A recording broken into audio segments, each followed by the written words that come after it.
y compris pour Caroline, sont tout de suite génériques. C'est parti.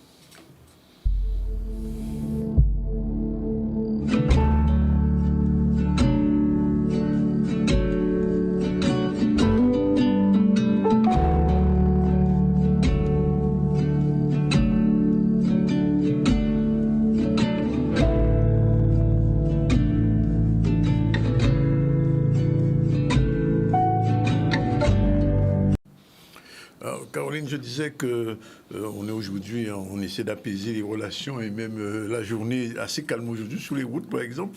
Mais en relisant ton ouvrage, tu abordes à la fin un thème quand même qui interpelle, ce qu'on appelle les hauts potentiels avec leur entourage. Alors, pour les gens qui ne savent pas, c'est quoi un haut potentiel?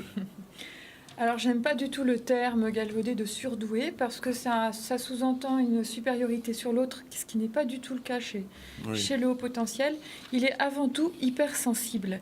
Et cette hypersensibilité crée beaucoup d'inconfort dans sa vie et beaucoup d'instabilité émotionnelle. Et c'est loin d'être un cadeau. Ah bon, mais alors, on parle des gens qui sont quand même, il y a quand même des gens qui sont surdoués, qui sont très doués, qui ont un potentiel supérieur aux autres, quand même, ça existe, oui? Oui, mais c'est souvent lié à une instabilité des représentations du monde, parce que haut potentiel, ça veut dire quoi? Ça veut dire vitesse de compréhension très, très élevée, et ça veut dire intensité des ressentis, de la sensitivité accrue et aiguë. Ça veut dire qu'ils reçoivent des informations en plus grand nombre et ils n'ont pas forcément le temps de les traiter sur un plan émotionnel parce que ça vient bouleverser des équilibres. Ça veut dire qu'avec ce genre de personnes, il faut faire attention? Oui, il faut faire attention. Mais c'est eux qui doivent faire attention. Voilà. L'intérêt pour moi pour ce thème, c'est d'encourager les gens à se faire tester. Parce qu'il y a de plus en plus de méthodes aujourd'hui pour les aider à garder l'équilibre et la stabilité de leur représentation du monde. Oui. Alors, pourquoi donc les représentations du monde du haut potentiel sont-elles quelquefois instables, voire même anxiogènes? Ça peut être anxiogène, pourquoi? Parce que son intelligence, elle est structurée par groupe systémique. Oui. Et en fait, il se raccroche entre eux et il va perdre la conscience des étapes intermédiaires. Et donc, quand on lui demande de transformer un groupe systémique, ça prend énormément d'énergie. Il peut être tenté de résister à ces informations qui viennent le bousculer, le déstabiliser, ou alors faire des colères ou se renfermer sur lui-même parce qu'il perd un petit peu pied par rapport à ces informations. Et ces gens, bon, on va quand même pas dire que ces personnes sont dangereuses quand même, non? Elles sont parfois excessives. Pourquoi? Parce qu'elles peuvent, dans ces rigidités, ces moments de rigidité où elles vont vouloir protéger un système logique très sophistiqué et très élaboré, en voulant protéger ce système, ils peuvent parfois être méchants avec les autres ou en colère. Et là, pour le coup, leurs stratégies sont très fines et très adaptées et ça peut faire mal de rester autour d'eux. Alors, comment on fait alors pour apaiser, si besoin, les crises d'angoisse des gens qui ont de haut potentiel? Parce que ce sont quand même des êtres humains, ils peuvent avoir aussi des crises d'angoisse. Ben oui, donc moi, par rapport à cette population qui a plus besoin, c'est-à-dire que ça peut être un luxe d'apaiser des émotions pour la majorité des gens, mais pour eux, ça devient une clé d'équilibrage vital au quotidien. L'idée, c'est qu'ils arrivent à gérer les bouleversements émotionnels que crée l'instabilité de leur représentation du monde, de pouvoir les gérer en secret, seuls avec eux-mêmes, en utilisant les méthodes, tout simplement la méthode qu'on peut apprendre quand on est médiateur, comme on le fait avec les avocats du barreau de la Guadeloupe à l'association AMAC. Oui, justement, on va en parler parce qu'il y a un ministre qui était de passage ici, qui a beaucoup parlé de la médiation. De la médiation. Il semble que c'est un système qui semble se développer beaucoup en ce moment. Oui, c'est important. Oui. Alors, autre question. Pourquoi beaucoup de personnes ignorent cet état, cette problématique d'hypersensibilité? Déjà, il faut se faire tester, c'est pas évident, et puis ça implique d'admettre au départ qu'il y a un certain déséquilibre par moment, et c'est pas toujours très valorisant. Donc il y a des évitements par rapport à cette problématique. Et surtout, il n'y a pas vraiment de solution. Aujourd'hui, les psychologues ne sont pas particulièrement formés. Sinon, Jeanne Siofakin, qui a fait un livre, parce qu'elle a accompagné des hauts potentiels, Un livre très intéressant qui permet déjà de repérer si on est concerné par cette problématique ou pas, parce qu'elle décrit de manière très simple l'univers du haut potentiel qui est particulier.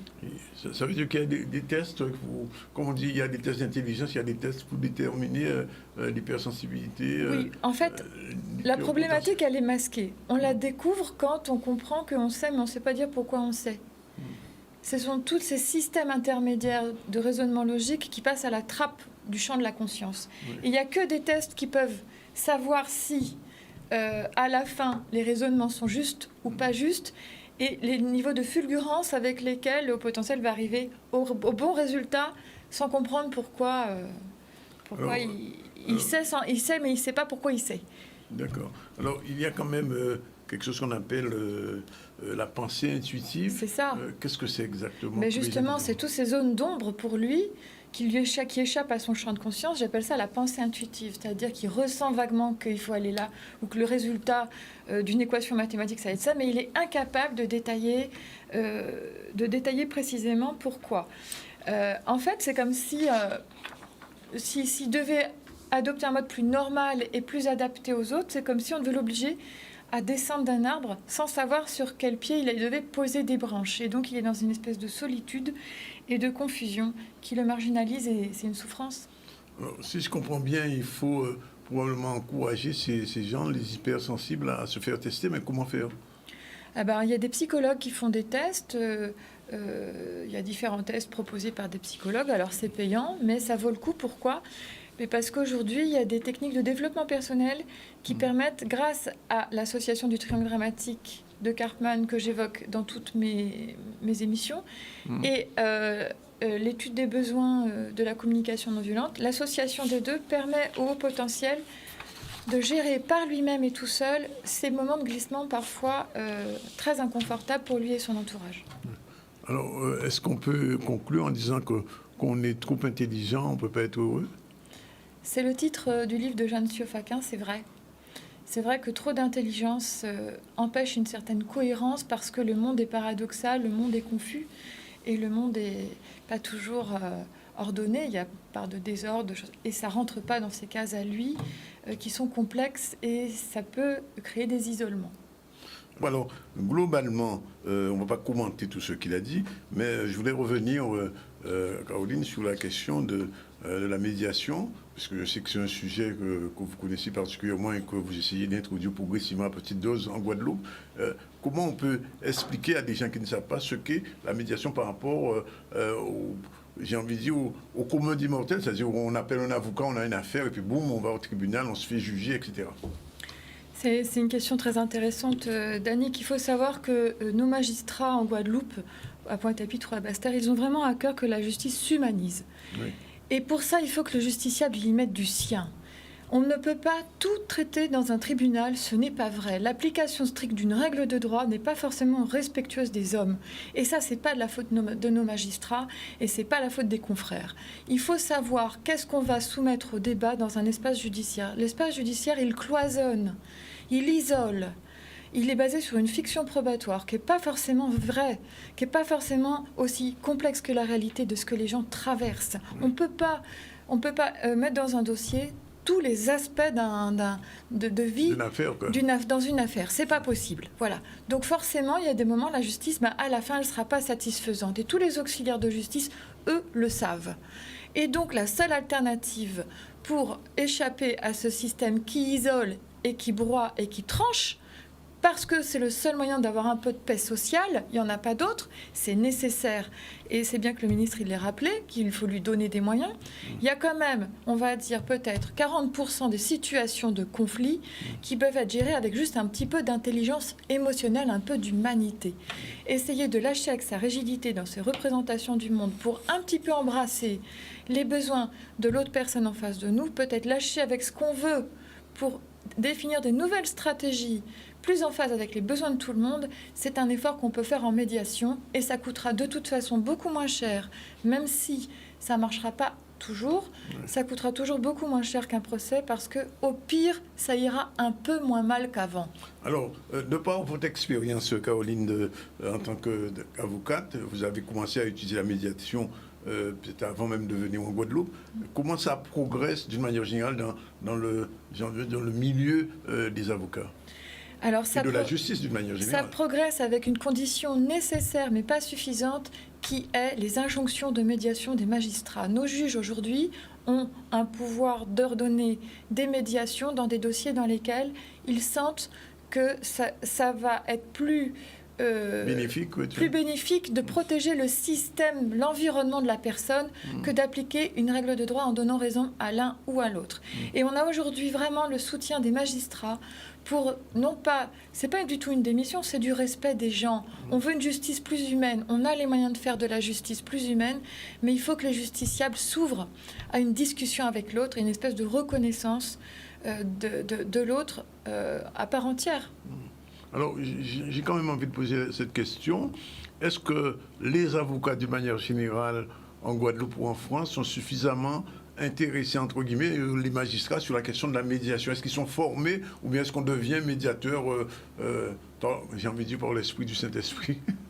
C'est très intéressant. C'est-à-dire que les confrères, ils sont obligés de gérer dans leur cabinet une certaine dimension émotionnelle du conflit, du drame, en fait. On arrive avec des personnes choquées au tribunal, des personnes écroulées, des personnes qui sont complètement impuissantes. Dans des phases de leur vie où tout leur échappe, elles vont forcément pas bien. Donc on a naturellement un accompagnement pour lequel on n'est pas formé dans nos écoles, puisqu'on est formé qu'à faire du droit. Oui. Donc on acquiert des compétences pour gérer ça selon notre sensibilité aux uns ou aux autres. Oui. Mais on n'est pas forcément formé à gérer une relation, ça n'a rien à voir.